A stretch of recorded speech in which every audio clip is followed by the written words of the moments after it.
P academy के YouTube channel में हम आपका स्वागत करते हैं।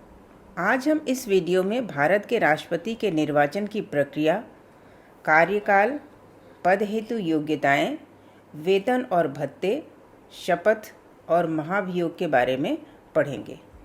भारत के संविधान के भाग 5 के अनुच्छेद 52 से 78 में संघ की कार्यपालिका शक्ति का विवेचन किया गया है।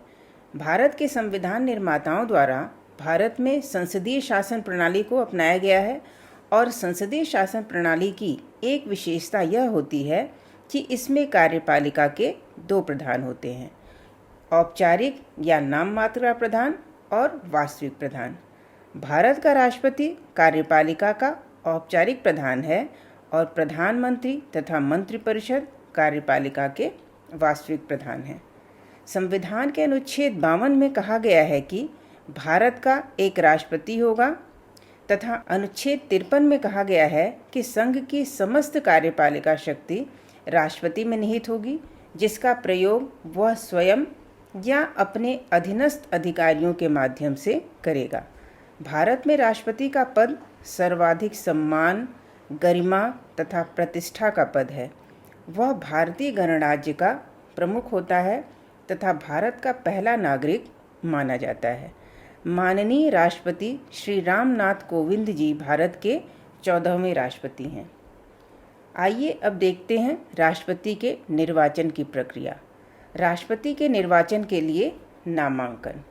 राष्ट्रपति के चुनाव में वही लोग खड़े हो सकते हैं जिनके नामांकन के लिए कम से कम 50 लोगों ने प्रस्ताव रखा हो और 50 लोगों ने अनुमोदन किया हो। ये 100 लोग वही होंगे जो राष्ट्रपति के निर्वाचक मंडल में होते हैं। राष्ट्रपति के निर्वाचन के लिए जमानत राशि 15,000 है। निर्वाचन में खड़े होने वाले किसी व्यक्ति ने यदि निश्चित कोटा का 1/6 मत प्राप्त नहीं किया तो उसकी जमानत राशि जब्त हो जाती है।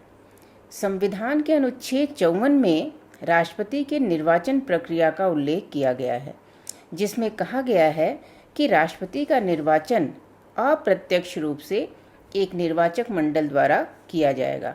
इस निर्वाचक मंडल में निम्न सदस्य सम्मिलित होते हैं। संसद के दोनों सदनों, लोकसभा तथा राज्यसभा के निर्वाचित सदस्य, इसमें मनोनीत सदस्य नहीं होते हैं। राज्य विधानसभाओं के निर्वाचित सदस्य तथा केंद्र शासित प्रदेश दिल्ली और पुदुचेरी विधानसभाओं के निर्वाचित सदस्य 70वें संवैधानिक संशोधन द्वारा केवल इन्हीं 2 केंद्र शासित प्रदेशों की विधानसभा के सदस्य इसमें भाग लेते हैं। अनुच्छेद 55 के अनुसार राष्ट्रपति का निर्वाचन एकल संक्रमणीय मत प्रणाली के आनुपातिक प्रतिनिधित्व और गुप्त मतदान द्वारा होता है। आनुपातिक प्रतिनिधित्व प्रणाली का मतलब होता है कि किसी उम्मीदवार को चुनाव में निर्वाचित होने के लिए कुल मतों का एक निश्चित भाग प्राप्त होता है, जिसे न्यूनतम कोटा कहते हैं। राज्यों तथा केंद्र शासित प्रदेशों की विधानसभाओं तथा संसद के प्रत्येक सदस्य के मतों की संख्या निम्न प्रकार निर्धारित होती है। प्रत्येक राज्य तथा केंद्र शासित प्रदेशों की विधानसभा के निर्वाचित सदस्य को कितने वोट देने का अधिकार होगा, यह जानने के लिए उस राज्य की जनसंख्या, यहाँ पर हम आपको बताना चाहेंगे कि जनसंख्या का आधार वर्ष 1971 की जनगणना का ही लिया जाता है। उस राज्य की विधानसभा के निर्वाचित सदस्यों में बांट दिया जाता है और फिर उस भजन फल को भी 1000 से विभाजित कर दिया जाता है। प्राप्त संख्या उस राज्य के विधानसभा के एक सदस्य के मत का मूल्य होगा। इसको निकालने का सूत्र इस प्रकार है। संसद के एक सदस्य के मत का मूल्य जानने के लिए सभी राज्यों एवं केंद्र शासित प्रदेशों के विधायकों के मतों के मूल्य के योग को संसद के दोनों सदनों के निर्वाचित सदस्यों की संख्या से भाग दिया जाता है। प्राप्त संख्या संसद के एक सदस्य के मत का मूल्य होता है, जिसको निकालने का सूत्र इस प्रकार है। चुनाव के बाद गणना के प्रथम चरण में प्रथम वरीयता के मतों की गणना होती है। यदि गणना के प्रथम चरण में ही उम्मीदवार निर्धारित मत प्राप्त कर लेता है तो वह निर्वाचित घोषित हो जाता है। अन्यथा मतों के स्थानांतरण की प्रक्रिया अपनाई जाती है और यह प्रक्रिया तब तक चलती रहती है जब तक कोई उम्मीदवार न्यूनतम कोटा जितना मत प्राप्त नहीं कर लेता। न्यूनतम कोटा निकालने का फार्मूला इस प्रकार है। संविधान के अनुच्छेद 71 में कहा गया है कि राष्ट्रपति या उपराष्ट्रपति के चुनाव से संबंधित सभी विवादों की जांच व फैसले सर्वोच्च न्यायालय करेगा और उसका निर्णय ही अंतिम होगा। राष्ट्रपति का कार्यकाल।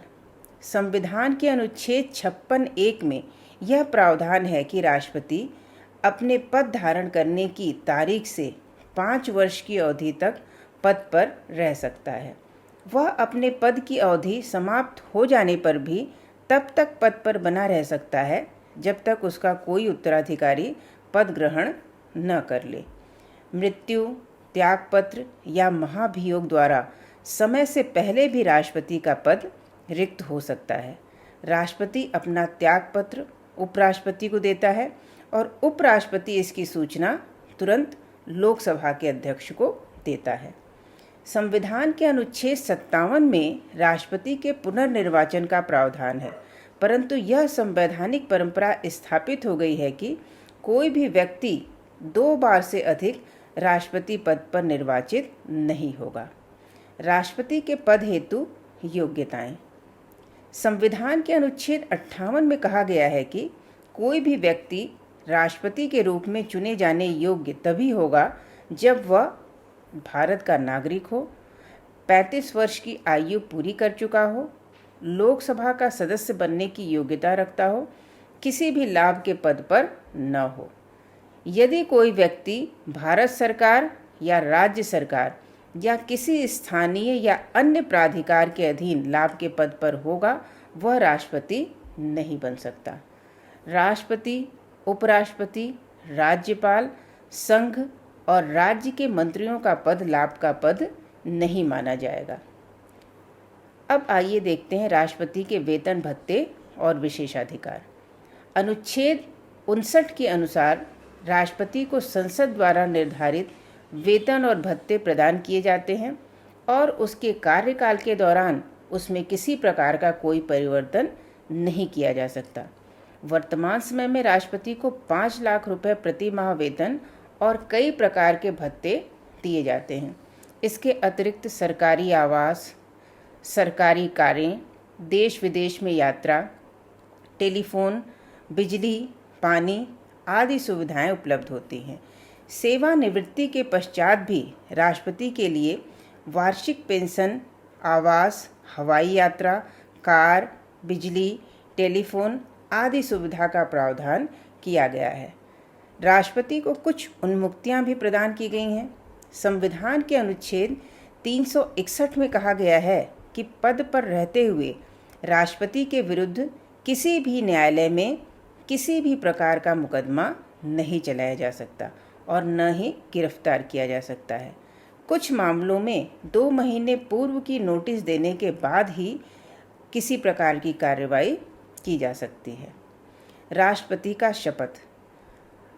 अनुच्छेद 60 में राष्ट्रपति के शपथ का उल्लेख किया गया है। प्रत्येक राष्ट्रपति अपने पद को ग्रहण करने से पूर्व सर्वोच्च न्यायालय के मुख्य न्यायाधीश या उनकी अनुपस्थिति में सर्वोच्च न्यायालय के वरिष्ठतम न्यायाधीश के समक्ष शपथ लेगा।